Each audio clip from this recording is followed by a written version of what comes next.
I'm not sure who among you are historians or anthropologists, but it might surprise you to know the human race has existed for 300,000 years. For 300,000 years, humans have wandered the planet we call Earth. And yet to many people, they find that information shocking. And why? Because it feels all of history is located within the last 5 to 10,000 years. It feels that all of our evolution, all of the great things we've done, all of our medicine and science and philosophy has come within the last 5 to 10,000 years. What might also surprise you to know that there's one other thing that came within the last 5 to 10,000 years. The white race.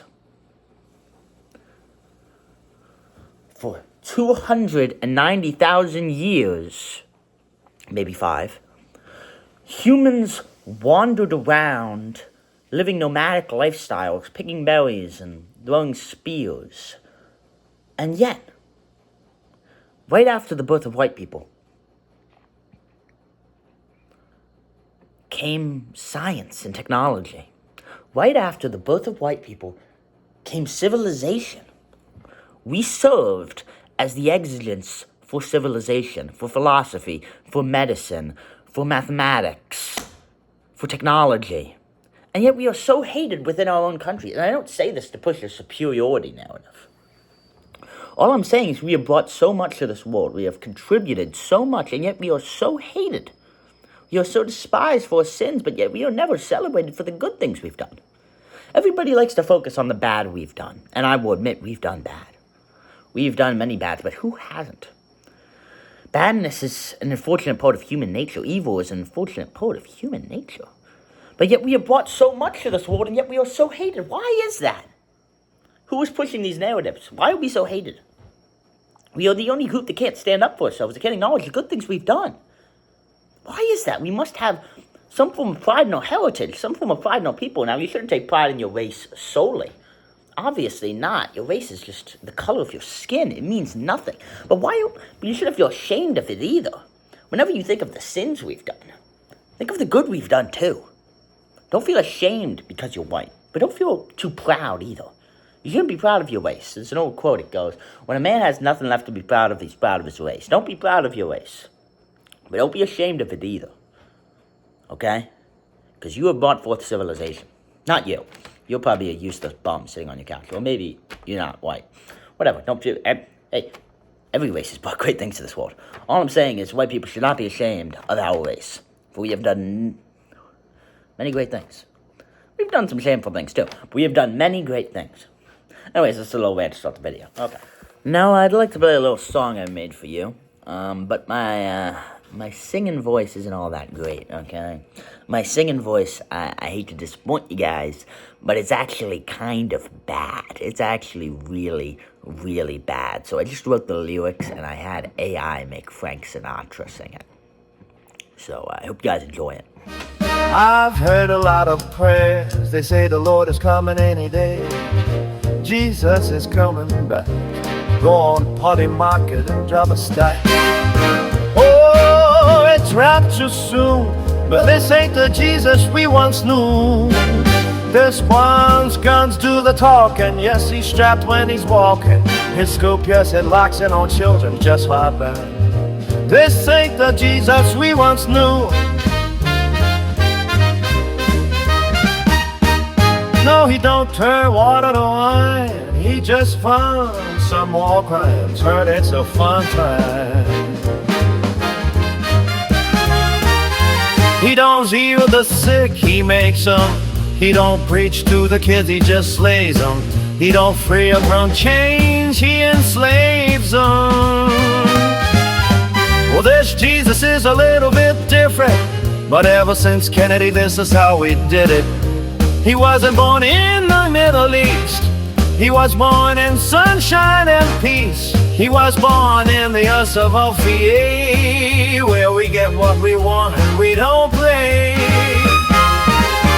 Well, when he reached the time, he took on some disciples. Here was the line. Hollywood directors and sexual predators, they all use his name. his power and fame. Yes, the preacher knew Jesus, but all of those who preach of the new Jesus, beware his almighty stare. 'Cause if rapture comes, you ain't a-flying, you're going straight down to hell.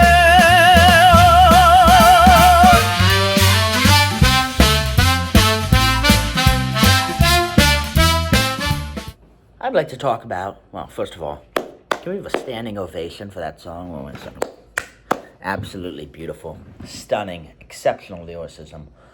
I'm just kidding. Hope you guys liked it, though. I'd like to talk about a little bit about why I got into politics. Because a lot of people are under the impression well, maybe not a lot of people, maybe nobody cares. But I can see the impression I might have gotten into it for bad reasons, for, any other type of thing. To that I would say, why would I do that? I could have got into finance. In fact, I still intend to, but this is the alternative route. I promise you, a life in finance is a lot better. Infinitely, may I say, better. Infinitely.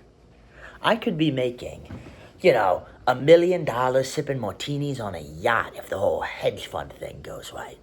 So why would I possibly choose this route? Why? It's because it's what I think is right, okay? It's what I feel compelled to do, okay?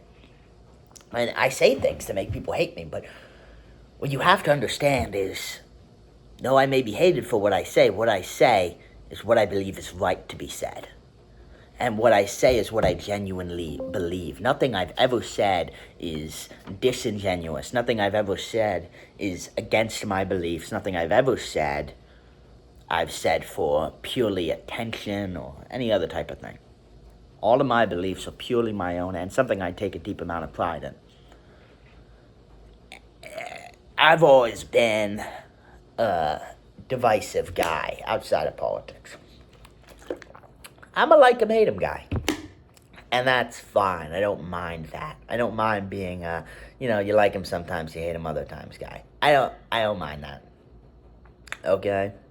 Because I've always been that guy. And it's never bugged me. I'd like to be loved purely, but well, that's what Machiavelli said. Whatever. You gotta pick one. Love, fear, whatever.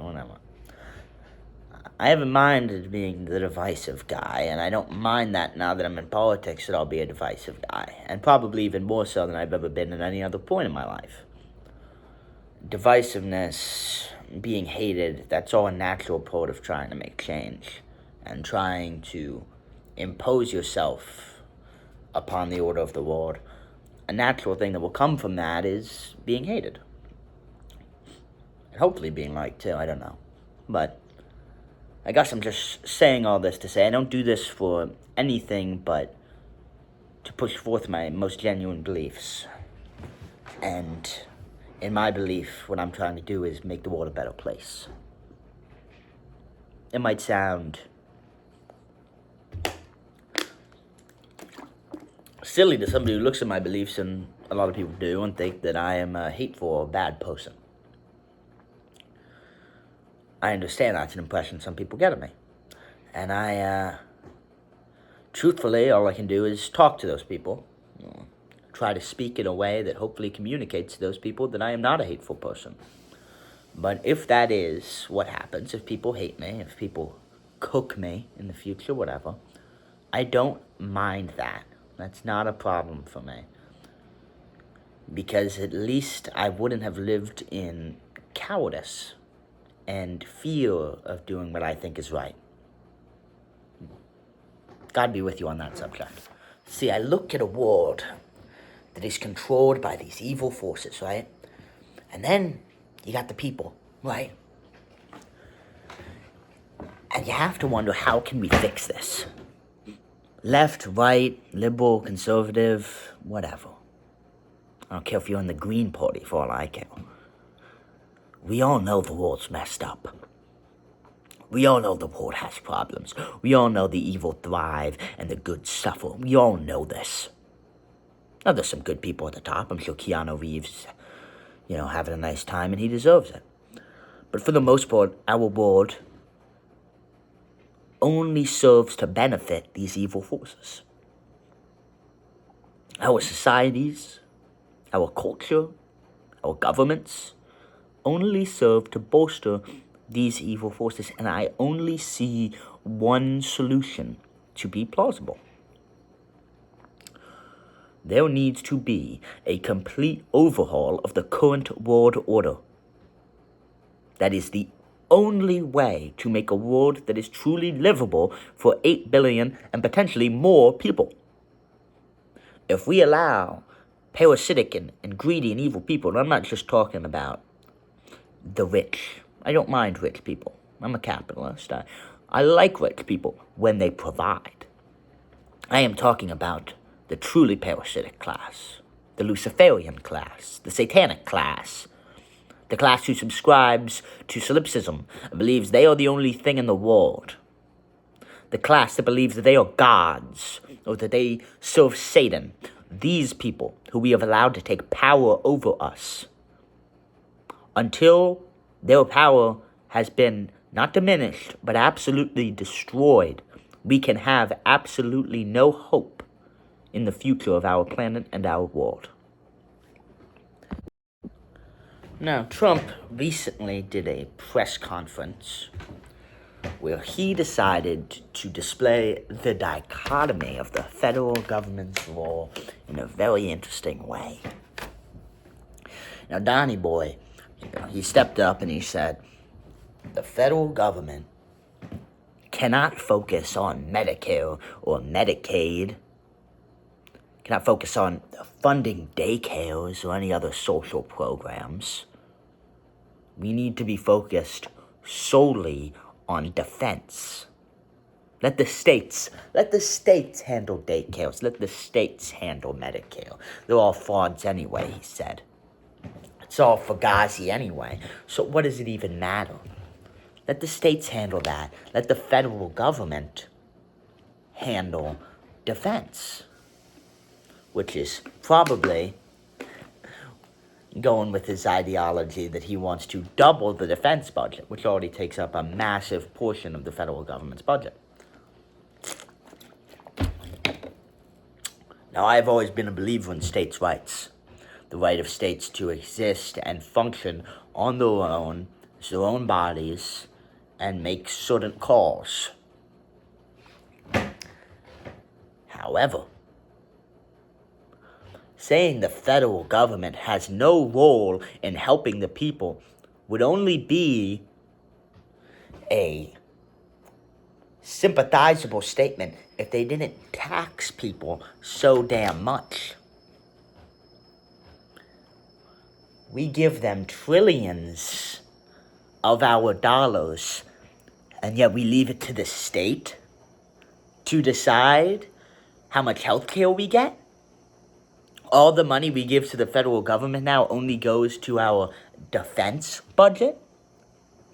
Now, I could understand this ideology if we were in the middle of a third world war, which God knows we might be in a few years. But we're not right now. Right now, we're not in the middle of a third world war. We're actually in the middle of an offensive war. Calling this a defense is first and foremost a ridiculous statement.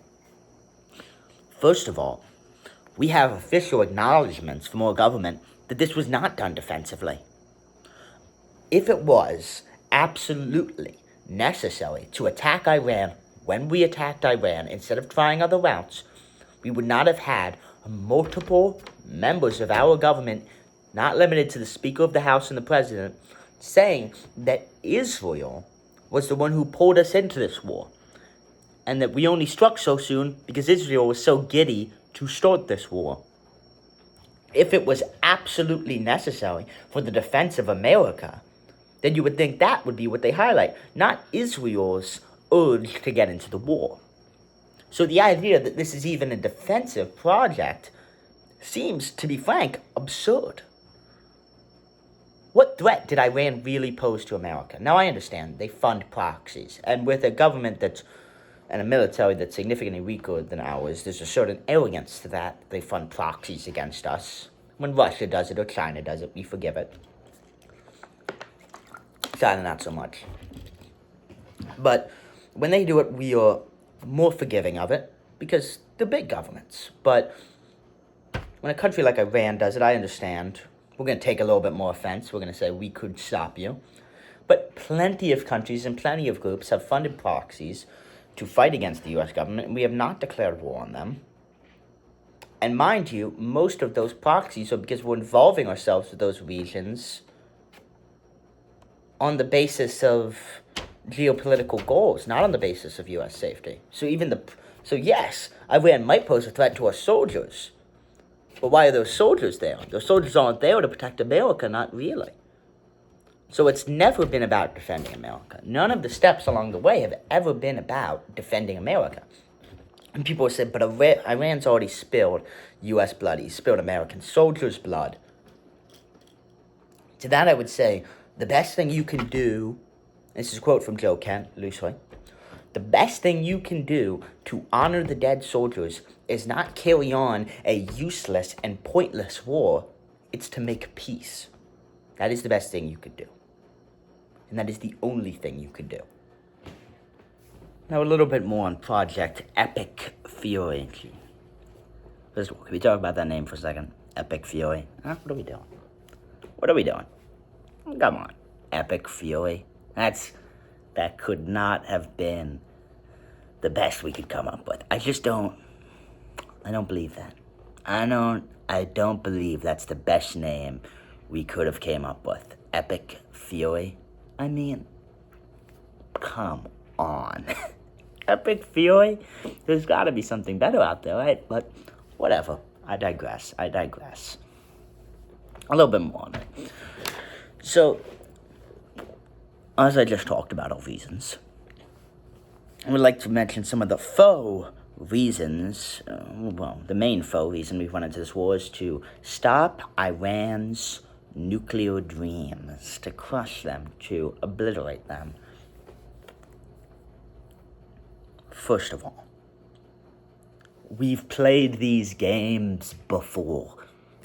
We've played them before. Weapons of mass destruction. Does it not ring a bell to anybody?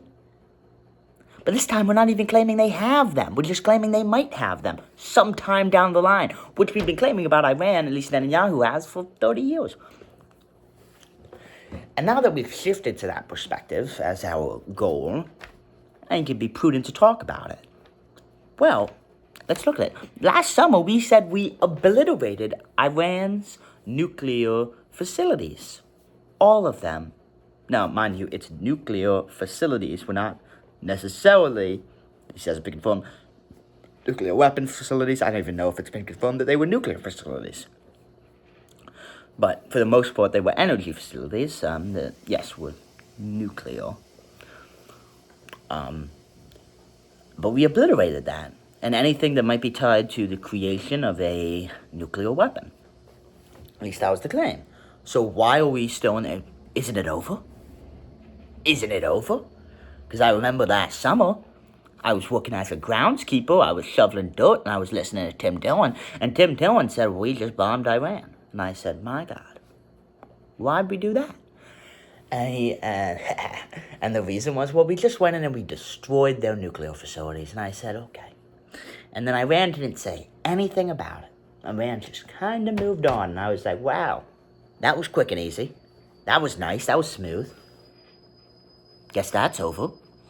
And now, we're here, whatever, months later, 10, 9, I don't know, months later, and, it's not over. So I guess we didn't obliterate their nuclear capabilities, their nuclear facilities. I guess we didn't obliterate them. Or maybe what we didn't obliterate, because the claims from the White House have been inconsistent, is their nuclear dreams. Nuclear dreams. A country's nuclear dreams. You want to know the way to create dreams of having nuclear bombs? You want to know the why? You bitch them around enough as a country. You go into their country and you kill the leader. After a few months after bombing the nuclear facilities. Then you bomb every other leader you can find, every other high-up person you can find, and you just wreak havoc. You just absolutely wreak havoc throughout all of their terrain, throughout all of their country. You want to make nuclear dreams, do that. That's what will create nuclear dreams. You want people to desire a nuclear bomb? Push them around enough. Beat them around enough. And they will want a nuclear bomb. You want to know why? Because it'll deter you from doing that again. So this idea that we're going to crush your nuclear dreams, all we're doing is empowering them. I mean, we might be taking away their ability, but for how long? For how long will their ability be hindered? How long? And I guess you could push about the, well, we're going to completely level Iran to the ground, man. Completely level Iran to the ground, man. Shit, man. They're going to be completely destroyed, man. Seems unlikely. And if we did do that, we'd have to kill probably tens of millions of Iranian civilians to do that. So, what's the best route for this war? Because destroying the nuclear hopes is already a false reason. It's already a false pretense because it couldn't even happen. All we do is bolster the nuclear hopes. Destroy their abilities? Yeah, we could do that, but for how long? How long could we destroy the nuclear capabilities? I tell you, there's a limit. We could beat them down now, but there's a limit to how long we could destroy them unless we're willing to wipe out millions and millions of people on this one pretense that we don't even know is true. Unless we are willing to commit a genocide on the scale of 10 million people, probably more, unless we're willing to do that, then I don't see that as being a real thing. And if we are willing to do that, why? Why would we do that? Because that's pretty bad. That's pretty bad. And with my tax dollars. Yeah, I don't like the idea of that one bit. But this is just the reality of the war, is that there's no winning. There's no winning route to this war if you really think hard enough about it. And the idea that we just, we'd give the people a prod. We'd give the people and then they'd go and we kill Ali Khamenei, the people rush in, they go, we're gonna do this. We're gonna take a stand. It just wasn't realistic, and it didn't work out. Plenty of people don't like their governments, but they also don't like their governments being killed. And if anything, it rallies the people together. And that's what we've seen it do. I mean, I'm sure a lot of conservatives like me didn't like Biden. If Biden was ever even really in office and it wasn't a clone, whatever. But if Biden was killed in the White House, if Biden was killed on home turf, I would rally immediately. I might even sign up for the military. I might even enlist. If Biden was killed, I would 100% rally around destroying whoever did that, making their lives a hell, making them pay, and killing them, each and every one of them. That's what I'd do if that happened to Biden. Because for all our differences, we're Americans. But guess what? For all their differences, they're Iranians. For all the differences they may have with their leadership, for all the problems they may have, bombing their leadership and putting their country in a disarray isn't going to make them go, oh man, thank you, America. Thank you, America. Now, some of them did say that at first. But then we just kind of kept going. And especially Israel, they kind of had a field day. And once everybody had a field day, well, suddenly people changed. We went a little bit too far. Okay? And now we have a problem. And the regime is still very much in place. And the people are now very, very angry at us. And that's the reality of this war, I guess. Operation Epic Fury. I guess that's the reality of Operation Epic Fury for you. Let's talk about U.S. troops. Didn't even notice I'm in camo. Perfect. Look how I've fallen off. I used to wear suits. Oh, man. I gotta get back to those days. Whatever happened to me dressing nicely for this show? Whatever happened to that? Oof. Now what do I do, huh? Look like a slob. I feel ashamed. I really do. But whatever. But it fits with the theme, I guess. No, it does. More so than I thought. It's all about war, ain't it? Ain't that all the world's ever been about? War? Whatever. Anyways. Are we doing a ground invasion? Answer, I don't know. But right now, we have around 50,000 troops on the ground in the region. But we haven't had any really do a ground invasion of Iran yet. So, a ground invasion has not happened yet, okay? I want to obviously put that for the record. Thank God that's not happened yet. But the idea seems to be becoming increasingly possible that is what is going to happen. A ground invasion is starting to seem like a very real possibility. The 82nd Airborne Division, 31st Marine Expeditionary Unit, all those, they seem to be on the verge of making moves. They seem to be on the verge. And with 13 dead U.S. service members, God rest their souls. God rest the souls of any, well, maybe not the Iranians. God rest the soul of any Iranian civilians that were caught up in this too.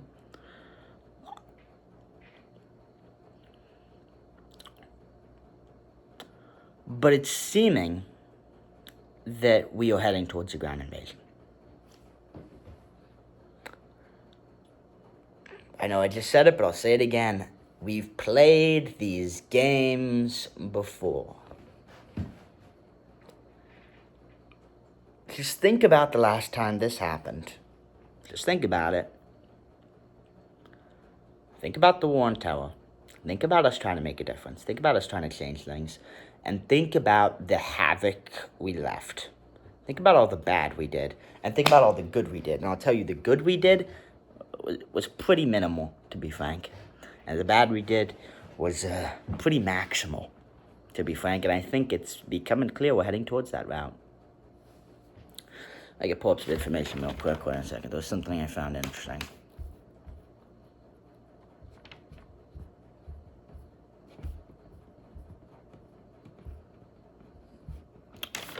No, well, okay. So I'm getting some pretty varying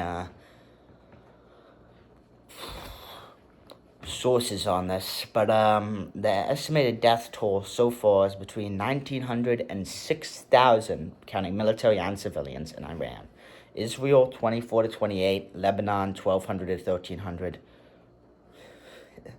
They got dragged in this one pretty bad, huh? Well, of course, Hezbollah, whatever.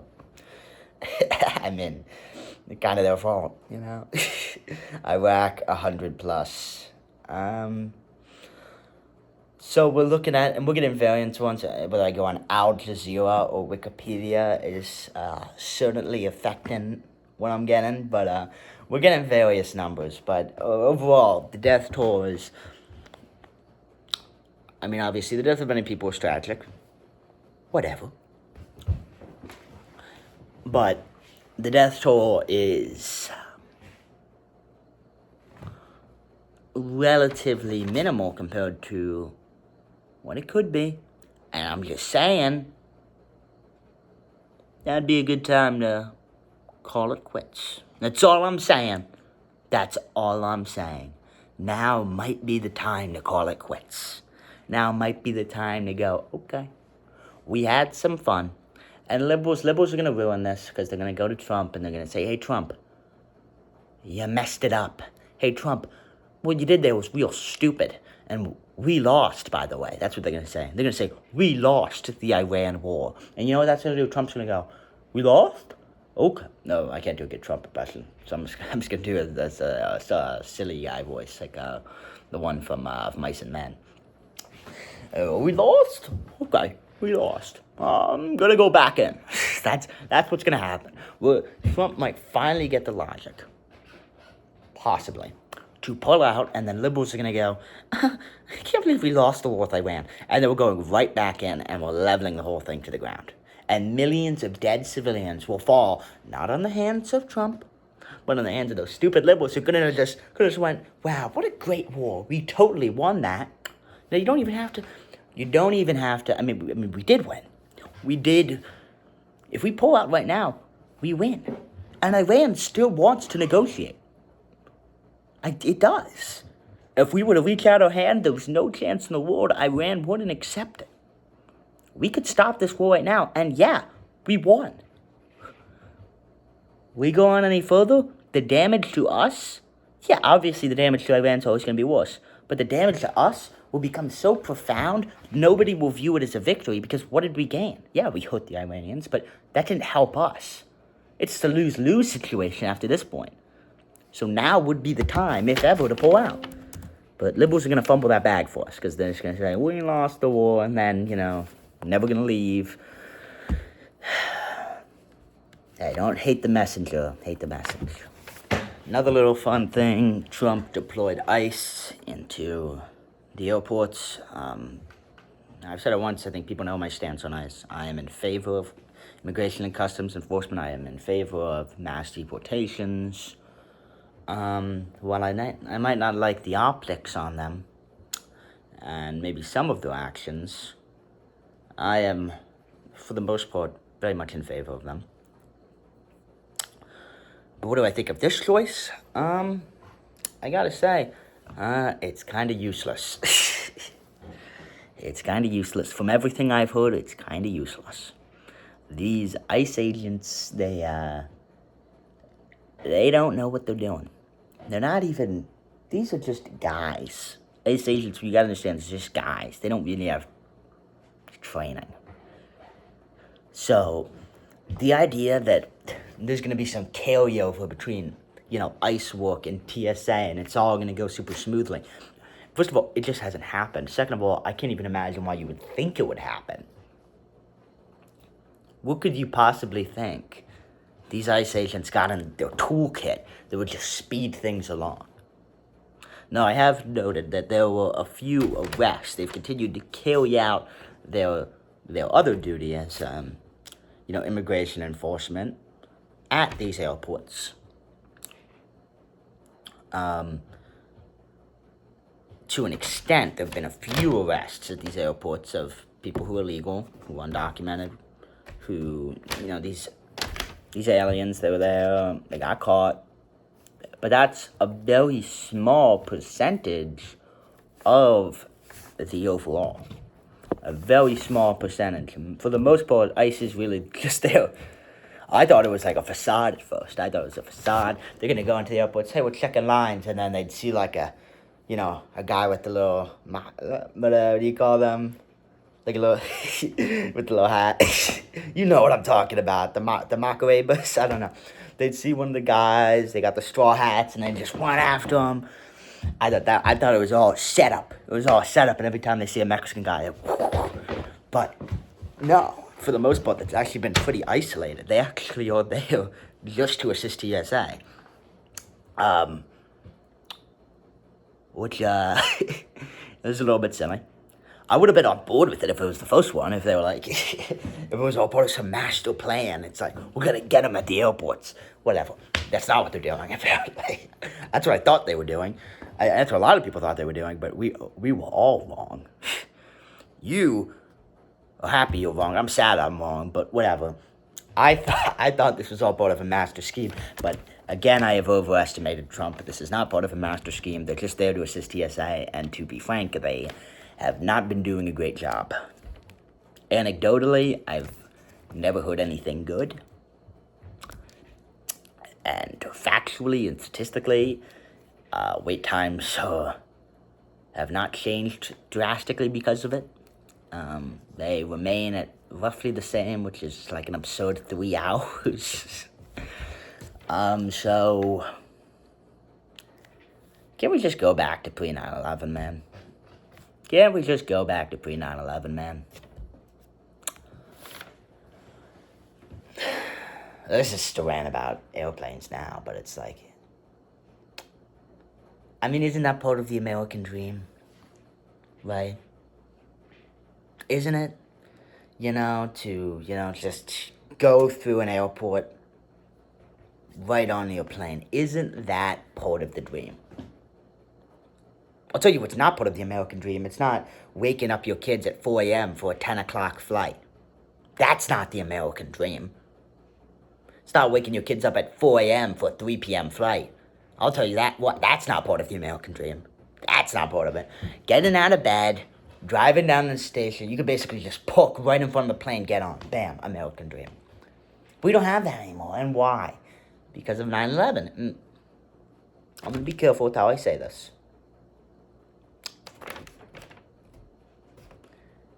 Don't you ever wonder if maybe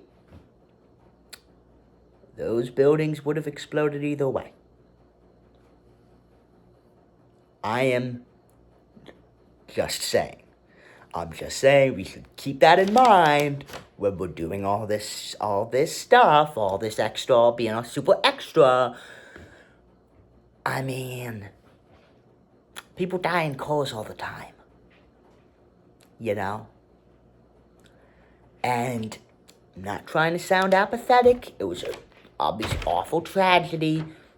Terribly tragic. One of the saddest things in American history. I've cried. I've cried to it. I've cried. I was watching one of those 9/11 documentaries. I've cried. But let's cry about what it is that happened. I cry for the deaths of those 2,000 people. What I don't cry for is, do I want my tears to promote TSA? I don't know. I'll tell you this, I've never met a lovely TSA agent.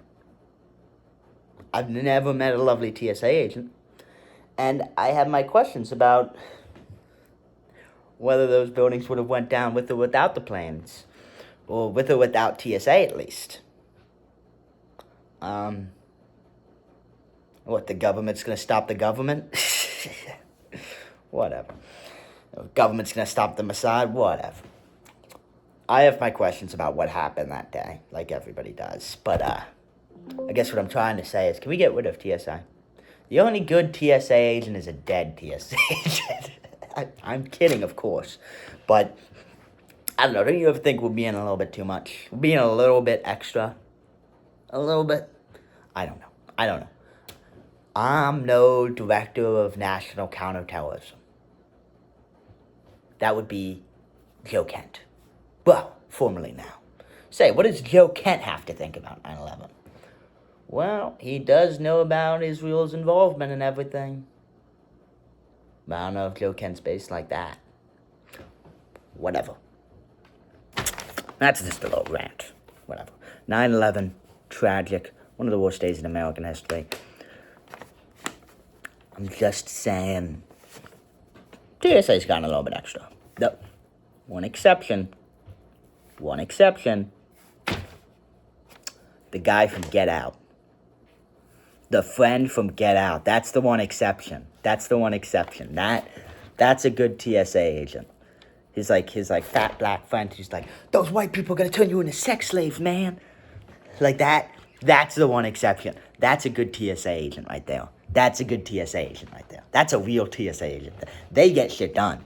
Okay? They get shit done over his world's TSA. Real world TSA, kind of bad.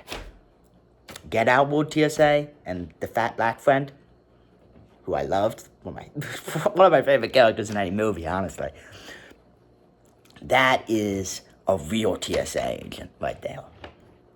Maybe if the TSA was more like that, I'd like them, actually. Maybe if we had more lovely folk working at the TSA, I'd enjoy it more.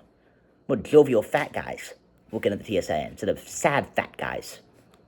Maybe then I'd like the TSA a little bit more. But whatever, I digress. There's an old joke I like very much. It's from Norm Macdonald, and I I don't know, I thought it'd be fitting to tell now. I've always liked this joke. It's a little bit long, so you're gonna have to carry with me. So you got this teacher, right? Let's call her Miss Bug. And, well, Miss Bug wants to do something fun with her class. And so she says, hey, class, today we're going to do a little thing. You're going to tell us a story from your personal life, and then you're going to connect it to a moral message. And so the first girl, Sally, raises her hand, and she says, Miss Bug points at her, she says, Sally, please indulge us with your story. And Sally goes, well, my papa works at the hatchery. And at the hatchery, he gets to take home some eggs. And Miss Berg says, thank God for the hatchery. And Sally goes, okay, well, on the way home, before he started driving, he called my mama, my papa, and he said, I have 12 eggs. Prepare to cook them when I get home. So my ma got all the ingredients to cook the 12 eggs. But on the way home from the hatchery, all the 12 eggs shattered. Not all of them, sorry. All but one. And teacher goes, well, that's a great story, Sally, but what could possibly be the moral message? And Sally goes, well, never count your eggs before they hatch. And Miss Berg goes, my God, Sally, this is just why I became a teacher. What a wonderful job you have done. And so the second girl, let's call her, Sally 2. Sally 2 raises her hand. And Sally 2 goes, well, my papa also works at a hatchery. And the other day, he got some eggs to take home. But he put them all in one basket, and as they were going home, one of them broke. Then another, then another, then another, and they all shattered because they were all in one basket. And the teacher goes, okay, Sally 2, that's good, but what's the moral of that story? And Sally 2 goes, well, never put all your eggs in one basket. Miss Berg goes, my God, that's an amazing thing you've done there, Sally 2. You have told a great story. You have told a great story. You've given a great anecdote. And then finally, Johnny raises his hand. Miss Berg? And Miss Berg looks at him and she goes, come on. Not today, not today. She's not in the mood, but she became a teacher to help out every student, even the bad ones, even the ones that are a little bit annoying.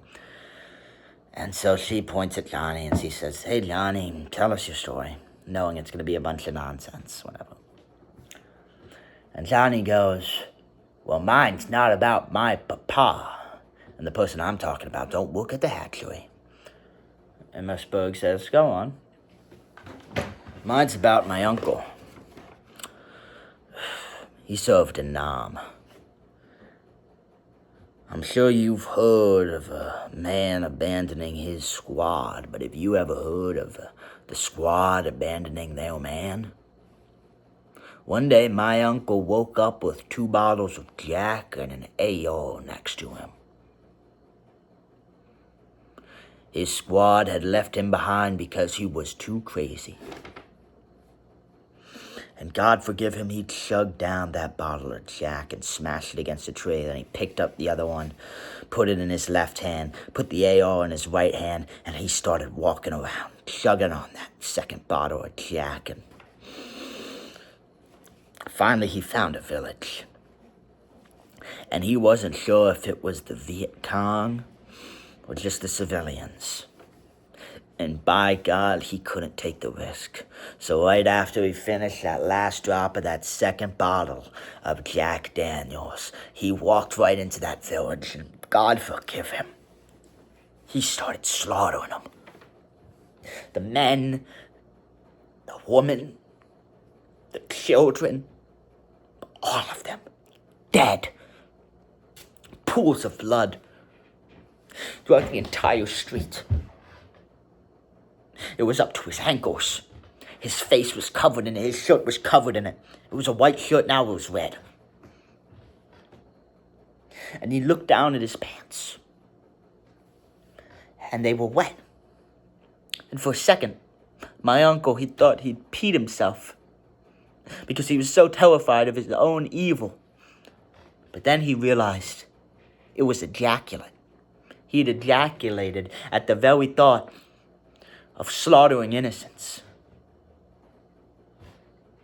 That's my story. And Miss Berg goes, Jesus Christ, Johnny, what could possibly be the moral of that story? And Johnny goes, don't fuck with my uncle while he's drunk. It's such an awful joke. And it's 6 minutes long, I'm only now realizing. It's 6 minutes, Jesus, 6 minutes. Oh, man. I never realized how long this joke is. I thought it was like 3. Oh, man. I've been telling people this joke for the longest time. 6 minutes, wow. Anyways. I've always liked that from the late, great Norm. So I just thought I'd tell it. Alright, so Ron DeSantis recently decided to rename the Palm Beach airport after Trump. Hey, Ron, think you got a little something here and here. Whatever. You do you, Ron. You never had the charisma to be president anyways. So you can... I think he's learned his place. That's what I'm trying to say. He's learned his place, and it's just riding along with the big guy. Hey, I don't judge. I'd do the same thing if I was an uncharismatic politician. I'd do the exact same thing. Now I'd like to talk about how politicians get into power. The truth. When you think of a politician, what quality do you attribute to them? Honor. Integrity, kindness, valor, wisdom. All of that is nonsense. There is only one trait that makes a president, that makes a great politician at the bare minimum. Now, not great in my mind. I want to preface this by saying, not great in my mind. I'm not saying that this is what makes a politician great. Frankly, the things I just named were the things that would make them great. But this is what makes the great politicians of our time so grand, so have so much influence. It is perversion. Perversion is the one factor that every politician has in common. And do you want to know why? Because it makes them easy to control. This perversion comes in many forms. Now, when I say perversion, what do I mean? I mean deviances from the norm in your tastes, okay? Now, this shows up in a lot of different ways. It shows up in a lot of different ways, and I don't judge some of them. I very heavily judge others. But the point is that these perversions are unpopular, and people are able to find out they have these perversions and use them to manipulate the politicians. And best case scenario, absolute best case scenario, you are a cross-dresser or a homosexual. That is best case scenario. You're not hurting anybody. It's just taboo. Some would say it's sinful, whatever. But nobody's being hurt. That's the best case scenario. That's the low-level perversions that could be what qualifies a politician. That's a Lindsey Graham deal. Although, then there's, you gotta step up. This is, it's a lot of steps up. And that's the other types of perversions that a lot of politicians have. Whether it be for, I don't want to say it, but I think or whether it be the desire to force yourself upon others. I think Clinton had that predilection, and lots of our presidents have. This is a common theme. These strange, sometimes very evil, sometimes not as evil, sometimes very, very bad, sometimes, being gay, whatever. It changes what it is, but it's having these slight perversions that allows them to control you. They got a photo of you sucking a dick? Yeah. You're going to do what they say. Especially if you're a Republican, okay? So, now am I saying every politician has some type of taboo perversion? Obviously, changes depending on the scale. I'm not putting, being gay completely to what shouldn't be said, but do all of them have some type of perversion of some kind that allows them to be controlled? I don't know. But I would guess it's the vast majority of them. And again, best case scenario, you're gay or cross-dresser. That's best case scenario. Absolute best. I won't say what the immoral, evil ones are, but I think you can guess. And it's a laundry list of them up here. And a lot of politicians like doing those types of things. And a lot of those politicians that like partaking in these activities, people have evidence of it. And I don't say activities or partaking in or whatever to minimize it, because these are very awful things they are probably doing in this region. But whenever they have, people have photo evidence of them doing it. And it's as the great late Alex Jones once said, I'd rather our president suck a ding-dong than drag us into World War III because he doesn't want us to know we did. We know we. Now, am I saying every politician has it? Probably not, but it's a lot of them. And it's not always this. They always have something to control them. A lot of them are taboo or illegal perversions. But some of them are pretty drastic, man. Some of them are pretty bad. But there's other things that could control them. There's other things that could control them besides just that. There could be fraud. There could be a number of other things. But every politician is controlled. That's the most common, I think, not public, but everybody kind of knows it's happening under the table. But there's other ways they can be controlled through fraud, threats to their family. But every politician, I truly believe, maybe not every. Maybe, I think Thomas Massey, Ro Khanna, some of those guys aren't controlled. Even the ones I don't agree with, I think some of them aren't controlled. But the vast majority of politicians are controlled to some extent. Everybody's controlled by something.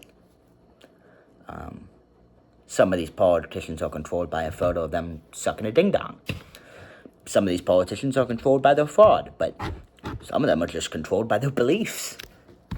Everybody is controlled by something, I guess is what I'm trying to say, but we should look at what's controlling our politicians and decide if we want these outside people that have influence over our politicians to be controlling them over our politicians' secrets. And the answer is probably not. Anybody that's controlling our politicians probably isn't doing it for the best interests of the citizens. Probably not. I don't know, but probably not. It's possible. Anything's possible. Pigs could fly, whatever. But it's unlikely.